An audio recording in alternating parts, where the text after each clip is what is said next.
land of morning calm.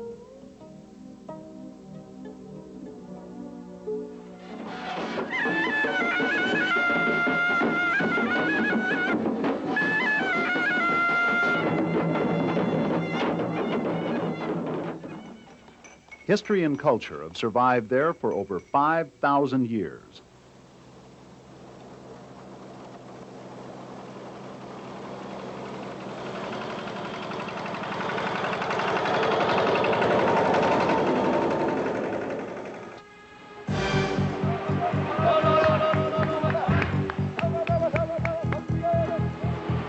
But like many of their descendants before them, Korean people of all ages make the emotional decision to uproot their lives in Korea in order to join their families and loved ones, whom some have not seen in many years, in America.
Today, there are over 600,000 Koreans in Southern California, and every day more Korean immigrants arrive at Tom Bradley International Airport here in Los Angeles, the gateway to the West. Whether it's for a new job, better home, a more quality education for their children, or the abundant economic opportunities available to them here, thousands of Korean immigrants are attracted to Southern California as a permanent home, a final destination for themselves and their families. Full of joy at reuniting with their families, eager to settle here and pursue their dreams in America, Korean immigrants soon realize there are also many harsh realities and obstacles that must be overcome along the way. But the influx of Koreans to the United States is nothing new. Since the late 1800s, Koreans have been coming to America.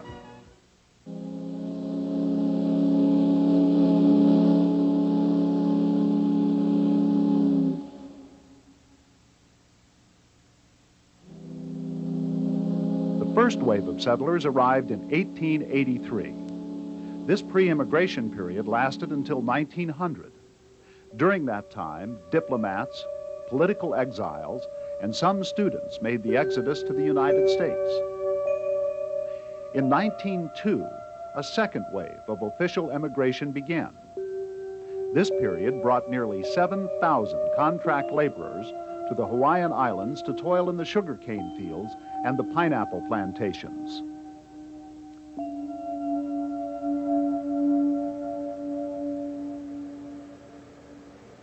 From 1905 until 1940, there was a third wave of Korean immigrants that consisted primarily of political refugees, picture brides, and students with Japanese passports.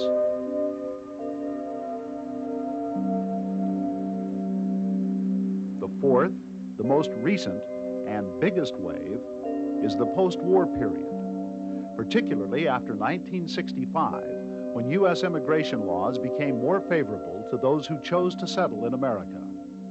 Students were eager to study in American colleges and universities then, and in the 70s, many family members came to join them. That trend continues today.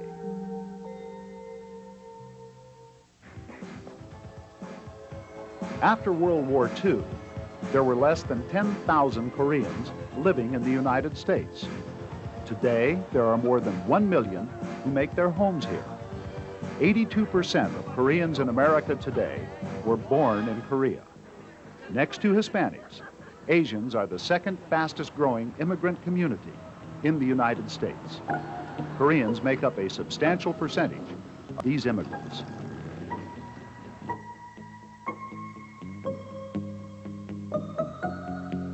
The first Korean neighborhood in Los Angeles to be settled by immigrants was officially designated Koreatown in 1981. From between Olympic and Jefferson Boulevards, Koreatown extends along between Vermont and Western Avenues, south to the Harbor Freeway, and north to 8th Street and beyond towards Hollywood.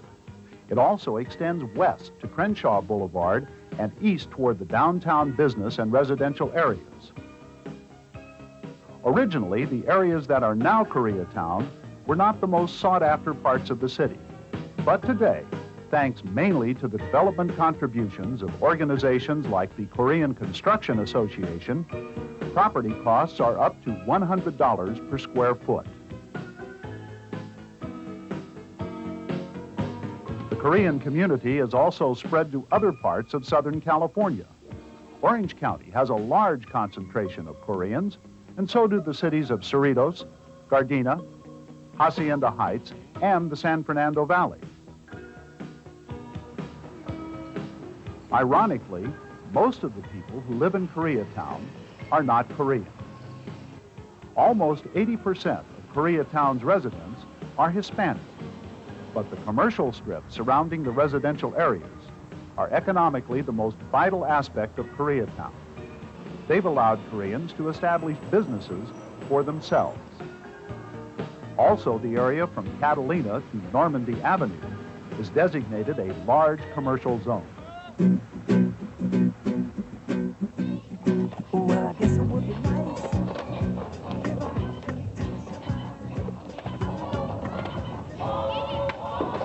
Among the 600,000 plus Koreans living here in Southern California, most are employed and actively participate in all the benefits that the West Coast's thriving economy has to offer. They are productive members of the middle class, homeowners, and 60% have annual incomes between $30,000 and $70,000. That is real progress when you consider that these successes have evolved within the last 20 years. In 1972, I was the president of the Korean community in Los Angeles. At that time, this area was a really slum area.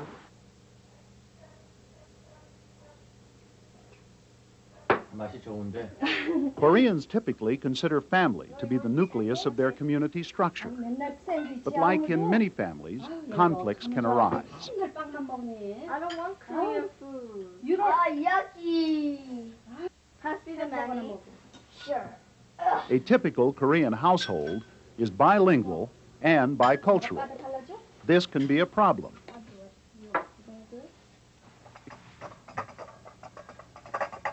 당신 차 드세요.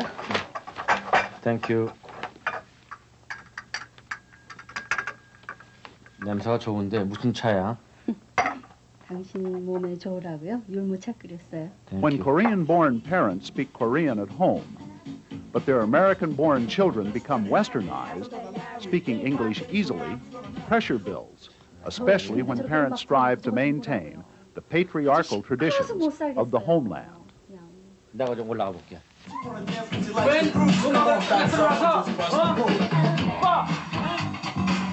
이렇게 돌아가면 무슨 공부야? 공부해. 아니 이게 뭐야 방이? 어? 아니 여기 뭐 했어? 플레이. 아니 그건 왜 이렇게 종이 다 찢어? 알죠? 스타디 다 클린업하고 다 빨리 깨끗하게 치워 이거 어?